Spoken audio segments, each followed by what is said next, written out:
Pismon makarasin ko na. Unsa gani mo imong concern, sir? 25 ba kung kuhan?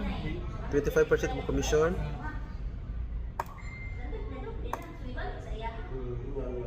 Hilig ka magpa-cancel og booking? Kung sa ka lang appliyan ko sir. Ani sir, ang reason sir ngano na 25% commission ka, si Maximan good sir, dili man sa ingon nga bawal ta mo cancel og booking. Okay kita mo cancel man. Pero kana kaning booking nga for example mo auto sulod sa imuha, ayaw na siya i-confirm. Mao na pinaka-wrong Decline mind. na lang sa daan lang. Dili i-decline, mawa naman na siya. So mao na pinaka-wrong mindset. Auto-rejection na sir. Dili siya auto rejection. Hindi. Ang sipiat ani sir, asa man ka na ay notification or sa violation jud ka. Notification na lang. So much better ang notification.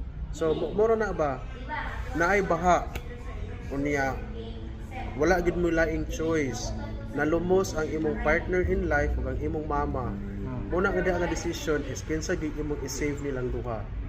So mo na siya murag tricky question ba pero depende nimo kung kuan. So samar nga para sa tong booking nga asa man ka nasulod kag auto booking unya dili nimo i-confirm mahatagan kag notification nga auto rejection or imuha siyang i-confirm pag human i-negotiate nimo si client nga ma'am i-cancel lang ma'am kay magkaon ko which is mauna ang violation. Okay? So mao ni siyang itabo sa imuha. So magkaon daw ka. So mo na siya sir, dili kita bawal mo cancel pero mas prefer namo nga di ta mo confirm sa booking kay mo take na pud og oras nga mo negosyeta ni client kunya si Maxim baya dili lang Maxim tanan nga delivery platform or ride hailing company they are using our service or sa other platform because madali sila. So ang moment nga gi-accept nimo nga mag-negotiate ka maglalis pa mo usahay is mo take biyak time.